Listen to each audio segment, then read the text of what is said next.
Well, you can't always be in the shop. Sometimes you have to come outside and relax a little. And this is the shop behind me. We bought this house about a year ago, and when we did, it came with this barn. Only this barn didn't look like this. This is covered in corrugated metal, both on the sides and on the top, and it leaked in probably 24 places. Well, last summer we cleared all of that out, took all of this off, and turned it into a workable space. And along with that came this patio area that I'm sitting on now. But as you can tell, it's a little bright and it could use some shade. So I'm going to build a pergola. The pergola starts right about here where I'm sitting, and it runs down the length of the barn here. It comes in 2 different heights. It steps up in the middle about 2 feet, centered around the doorway there. This is the hardware that goes with it. We got to set these up for the post base. These to connect the beams running across. It's connections for the shade pieces and fancy decorative bolts. It's going to be a fun project. Let's get started.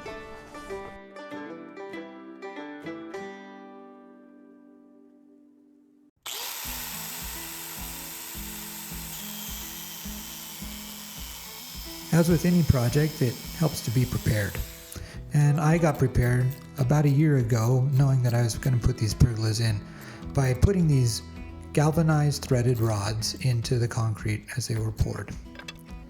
The rods in a couple instances stuck up further than the post base would allow, so I had to cut them off to prepare to put that base on.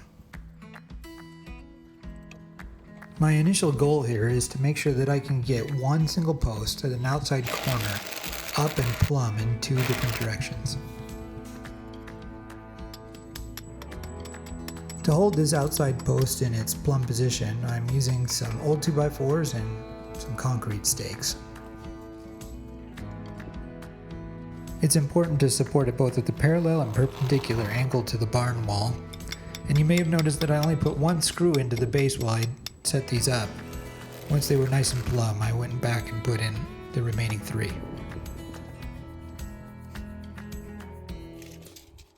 There's a bit of simple math that every carpenter should know, and that is that 9 plus 16 is equal to 25.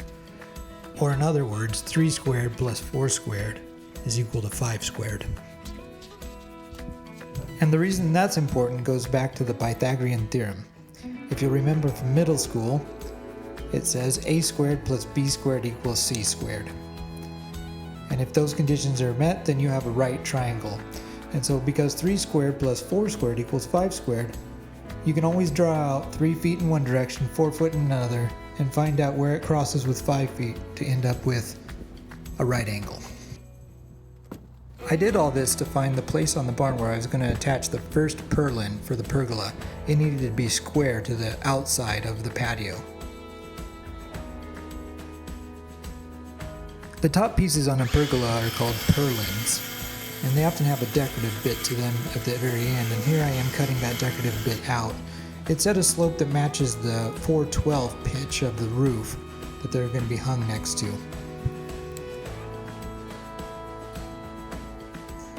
As a quick pro tip, you can always use the back of your tape measure as a straight line if it's just going to substitute for a short ruler.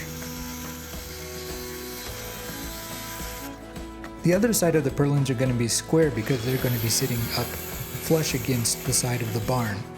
And I went and measured to see just how far out they needed to be cut. When you build by yourself, you learn a lot of shortcuts to give you an extra pair of hands. And in order to put this purlin up, I had to first attach a temporary set of hands, that board there, on which one side of the purlin could rest while I figured out exactly where to position it up and down against the barn using this level.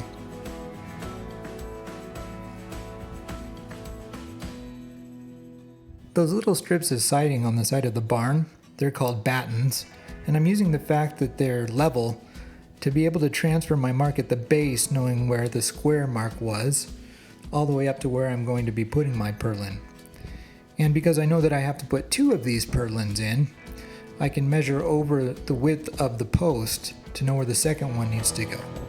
I'm also using the top of the ceiling here to transfer over the first leveled mark to the second. And then I use a mini level to figure out exactly where I'm going to place the joist hangers so that they are also plumb.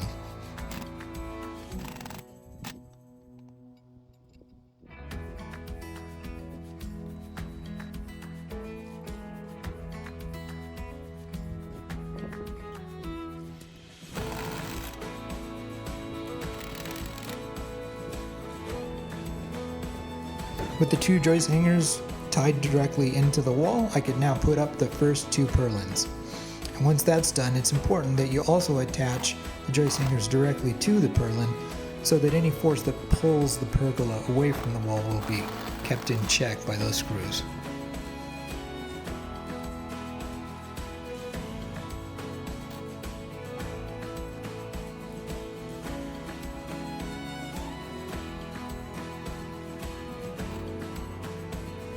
Since I now know the position of these boards, I can screw them directly in, and right now I'm just using a temporary screw. A good decorative bolt's going to go in here later. And then I can detach the board that is my temporary set of hands so that I can use it elsewhere on the project.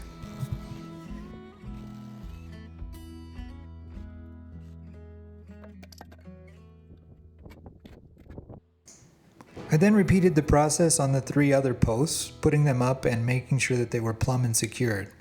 Remembering that we're going to be taller in the center, so the two in the middle, they're 10 foot tall, while the two on the outside are 8. With the posts done, it's back to 3, 4, 5 triangles, trying to figure out what square is at the other end of the barn. And technically here, I'm using a 6, 8, 10 triangle. That works too. The important thing here is that we're working at both ends and we're setting up level, plumb, and square. And it just happened to work out in this case that square lined up exactly with that batten. You get a little bit of a better angle here to see how I set up my helping hands. I need to come down 5.5 inches, which is exactly the height of this board that's going to hold those purlins up. So I simply lined it with the top, marked the bottom, and then slid it down to my mark so that the top was with the mark and screwed it in. This will allow the purlins themselves to be flush with the top of the post.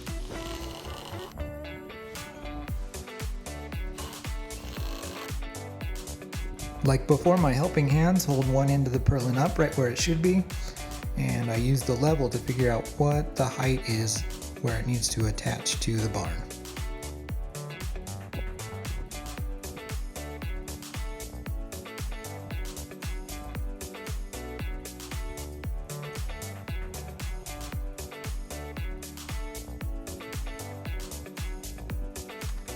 One of the tricks to being a good carpenter in construction is to know when you need to be level and plumb and when you need to just look like you're level and plumb, and straight is more of the answer.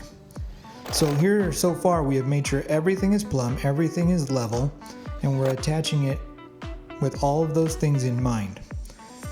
But because we've now set out two ends, from here on out we're going to try and blend the two together.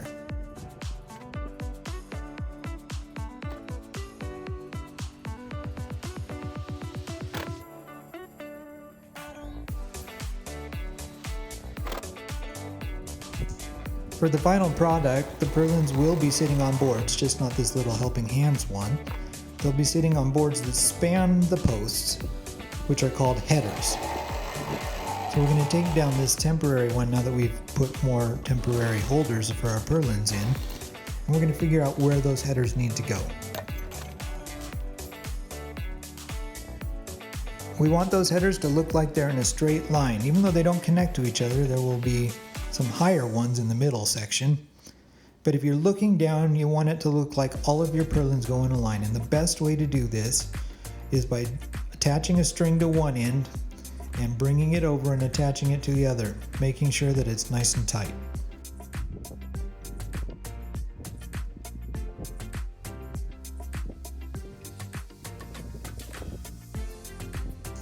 The string now shows me where the top of the headers will go on the outside of the pergola. And I can make those marks permanent simply by bringing a quick square over and transferring the string to a pencil line onto the post. And then I can just work my way around to make sure I have it both on the inside and the outside.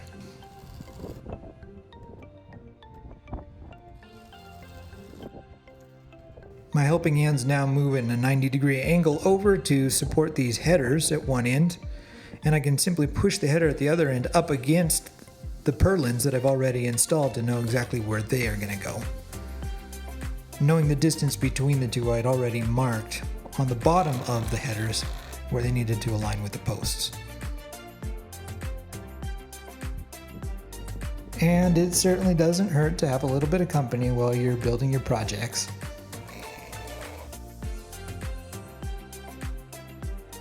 After all, the design of this whole thing was her idea, and I think she likes how it's coming out. And here I am attaching the first of several brackets which will hold the headers to the posts. Now these are far stronger than is necessary to hold a structure like this in place. But they're not just there for strength, they're also there for looks, and looks is an important thing too. So up they go.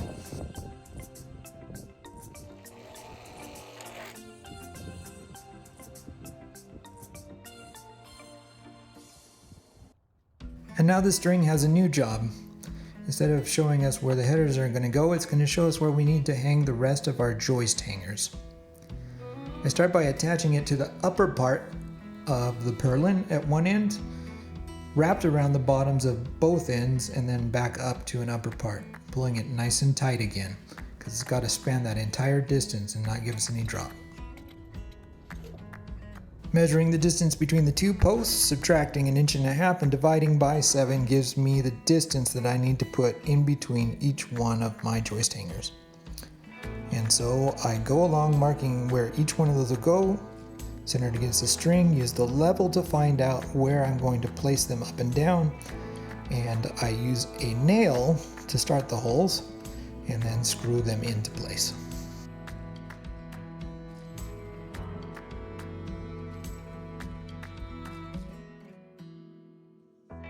Time-lapse me sure does get things done faster.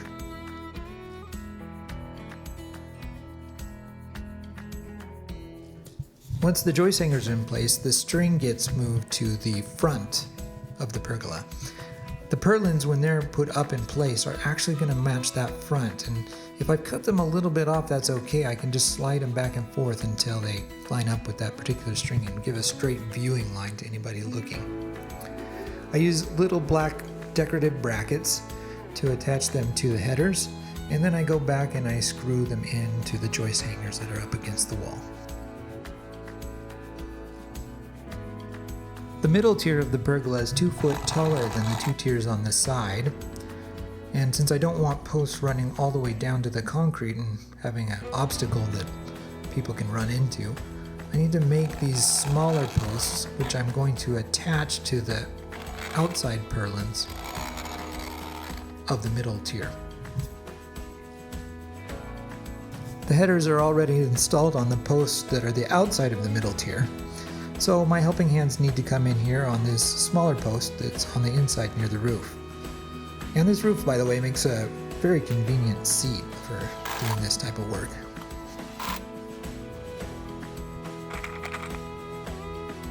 The header that faces toward the roof, there's not enough room there for me to put those accent brackets in to hold it in place. The roof itself was in the way. And so I'm having to come up with a different technique for holding those on. So I took a couple of those little angle brackets that I was using on the purlins and I turned them inside out so that they would face the insides of the little posts that I had already put up. I also thought it would be kind of fun to get the point of view of the board being installed here, so I actually screwed my camera into the board. I think I'm going to call it board cam. Let me know if you think it's an interesting way to see how this is done.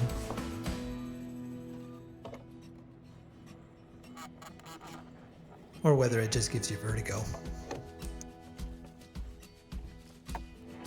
I think this does give you a pretty good view of how these little angle brackets are going to replace the accent brackets and how those accent brackets just wouldn't have fit right up there against the gutter. This will be plenty of strong. And the inner one, you'll still be able to see those accent brackets because I'll be able to get to them.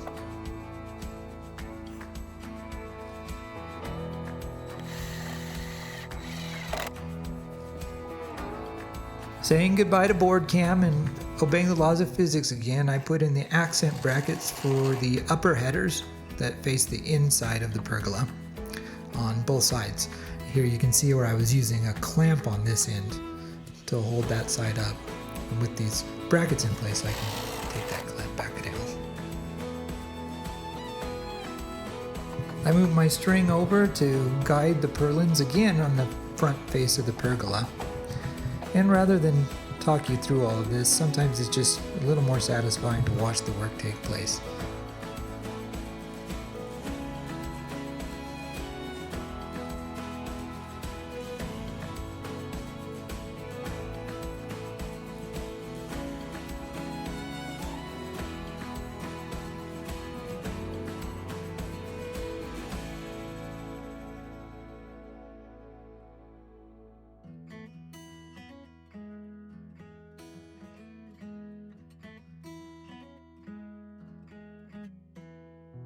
All told, it took about 2 days to put the whole thing together, and here you can see the final product.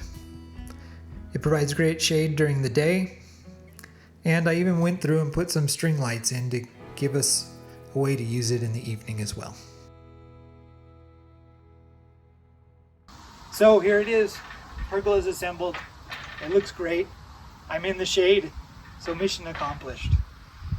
It looks great from the outside and the inside, really. We could host people here, or maybe I just take breaks from time to time from working on projects in the shop. But the thing that really did impress me about this as I was going through it all is I realized just how accessible a project this is. This is the entire set of tools that I used to make this pergola. Saw, hammer, tape measure, impact driver, a couple of levels, string, and a clamp. That's about all it takes.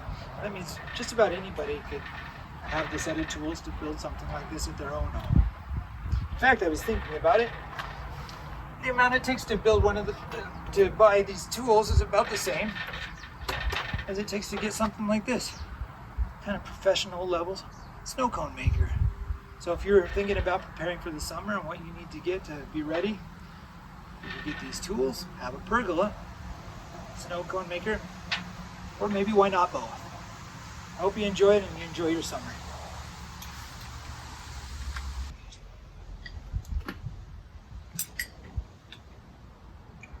Oh, I almost forgot. The place where I bought the wood for this project, they didn't sell 12-foot lengths, which is what I needed. Quite a few of my boards. They only sold 16s. That meant I had a bunch of leftover wood. From that, I made this chair. So now I've got this redwood chair. It sits under my redwood pergola where I sit with my snow cone enjoying the summer. I'd love it if you'd let me a comment on what you think of the build. But if not, maybe just leave me a comment and tell me what your favorite flavor of snow cone is. Personally, I prefer the root beer. Enjoy your summer, or whatever season it is when you're watching this. See you on the next one.